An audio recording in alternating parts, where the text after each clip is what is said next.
Next వచ్చే జగన్ 2.0లో పరిస్థితి ఈ మాదిరిగా ఉండదు. ఈరోజు ప్రతి కార్యకర్త కష్టాన్ని చూస్తూ ఉన్నా కాబట్టి చెప్తా ఉన్నా.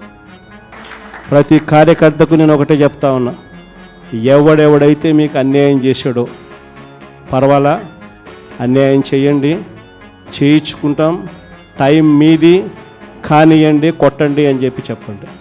ఆడు ఎవడు ఏం చేస్తా ఉన్నాడో పేరు రాసుకోండి.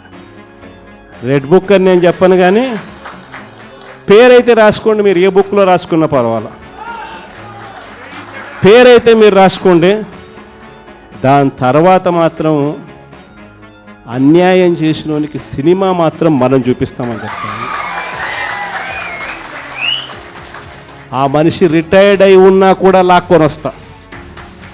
ఆ మనిషి దేశం విడిచిపెట్టిపోయినా లాక్కొని వస్తా. ఎవరిని వదిలిపెట్టేది ఉండదు. ఒక్కొక్కడికి మాత్రం సినిమా మాత్రం ఎలా చూపించానో అలా చూపిస్తామని మాత్రం చెప్తాను. ఏ ఒక్కరూ కూడా ఆయనను ప్రశ్నించే స్వరం వినపడకుండా చేసేందుకు ఈ పెద్ద మనిషి చేస్తూ ఉన్న పాలన భయానక పాలన సృష్టించడం. ఆ భయానక పాలన సృష్టించడంలో భాగంగా ఈరోజు రెడ్ బుక్ రాజ్యాంగం నడుస్తూ ఉంది.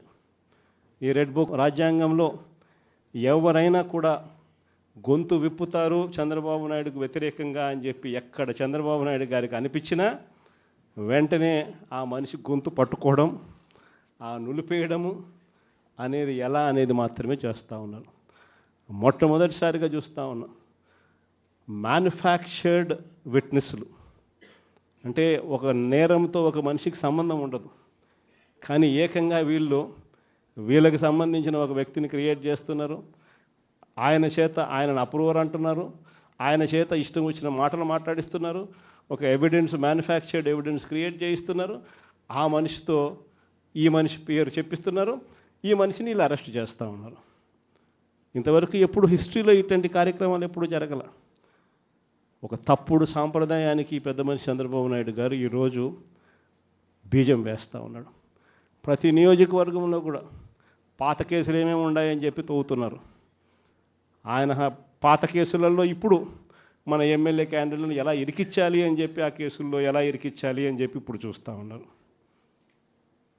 ఏ తప్పు జరగకపోయినా కూడా యాక్టివ్గా ఎవడైనా కార్పొరేటర్ ఉన్నా, ఎవడైనా ఎంపీటీసీ ఉన్నా, ఎవడైనా జెడ్పీటీసీ ఉన్నా, లేకపోతే ఎవరైనా లీడర్ ఉన్నా సరే విజిలెన్స్లో ఎలా ఇరికించాలా, తప్పుడు కేసు ఎలా పెట్టించాలా అనే సంస్కృతితోనే ఈరోజు పాలన సాగుతూ ఉంది.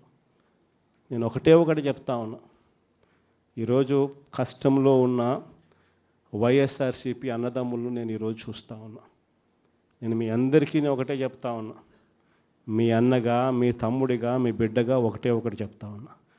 నెక్స్ట్ వచ్చే జగన్ 2.0లో పరిస్థితి ఈ మాదిరిగా ఉండదు. ఈరోజు ప్రతి కార్యకర్త కష్టాన్ని చూస్తూ ఉన్నా కాబట్టి చెప్తా ఉన్నా.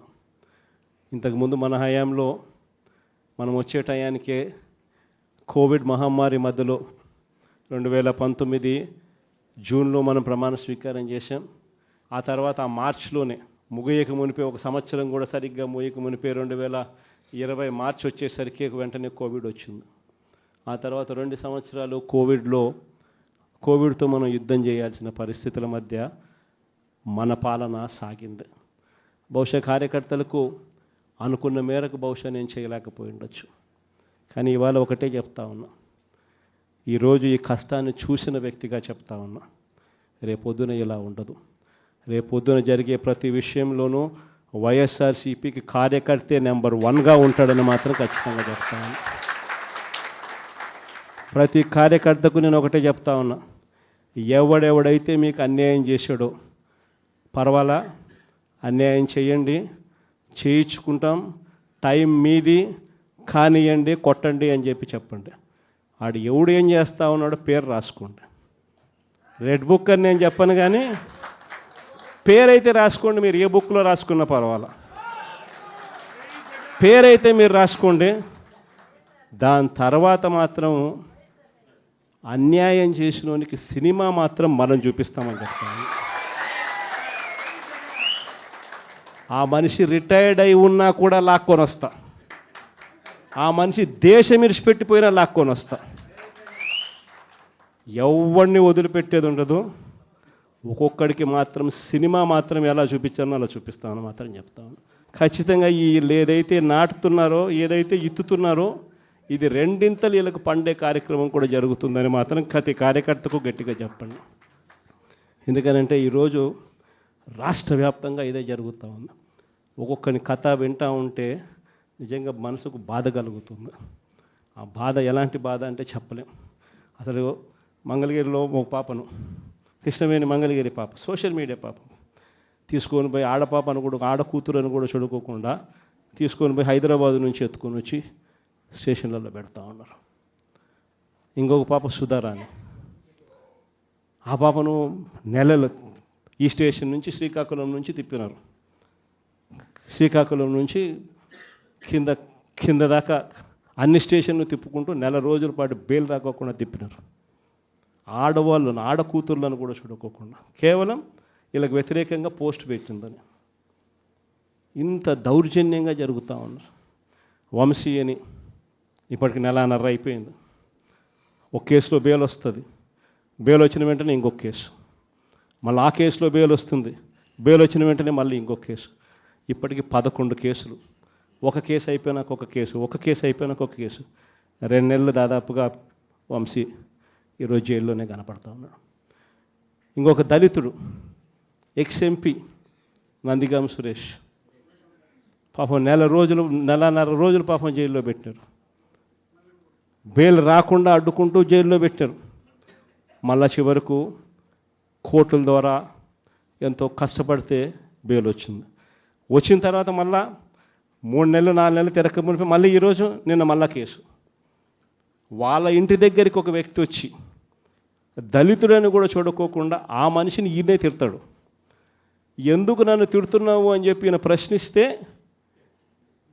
ఈయన మీద కేసు పెట్టి జైల్లో పెడతా ఉన్న పరిస్థితి మొట్టమొదటిసారిగా ఇప్పుడు చూస్తూ ఉన్నాం. అది ఈరోజు ఇంత దారుణంగా ఈరోజు జరుగుతూ ఉంది. ఇలాంటి పాలన చూసిన తర్వాత చెప్తా ఉన్నా, ఆ బాధలో నుంచి చెప్తా ఉన్నా, ఏదైతే మీరు ఎత్తుతూ ఉన్నారో తప్పుడు సాంప్రదాయాన్ని నాటుతూ ఉన్నారు, తప్పుడు సాంప్రదాయాన్ని మీరు చాటుతూ ఉన్నారు. ఈ సాంప్రదాయం ఒక వృక్షం అవుతుంది. మీరు ఏదైతే ఇచ్చారో అది 2 ఇంతలు వెనక్కి తిరిగి మిమ్మల్ని తన్నే పరిస్థితిలోకి ఈ వ్యవస్థ తయారవుతుంది. ఇలాంటి పరిస్థితుల మధ్య ఈరోజు మనం అంతా కూడా ఏకమై ఒకటి చెప్తా ఉన్నాం, రాబోయే రోజుల్లో గట్టిగా పోరాటం చేద్దాం. సంవత్సరం అయిపోయింది కళ్ళు మూసుకొని కళ్ళు తెరిచేసరికి. ఇక కళ్ళు మూసుకొని కళ్ళు తెరిచేసరికి మరో 3 సంవత్సరాలు కూడా అయిపోతే దాని తర్వాత మాత్రం వచ్చేది మన ప్రభుత్వమే. మంచి రోజులు ఖచ్చితంగా మనకే వస్తాయి. ఒక చీకటి అయిపోయిన తర్వాత ఒక పగలు రాక తప్పదు అన్నది ప్రతి ఒక్కరూ గుర్తుపెట్టుకోమని ఈ సందర్భంగా కోరుతాను.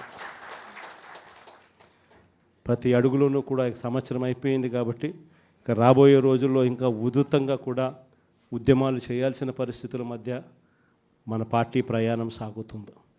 ఈ లోపల మనం గ్రామ స్థాయి దాకా కూడా మనం వెళ్ళిపోయి గ్రామ కమిటీస్ ఫామ్ చేసుకోవడం దగ్గర నుంచి మొదలెట్టి బూత్ కమిటీస్ ఫామ్ చేయడం దగ్గర వరకు కూడా పూర్తిగా మనం చేసుకోవాల్సిన కార్యక్రమాలు, ఏర్పాట్లు అన్నీ కూడా వ్యవస్థీకరణగా మనం చేసుకునే కార్యక్రమం మనం చేసుకుందాం.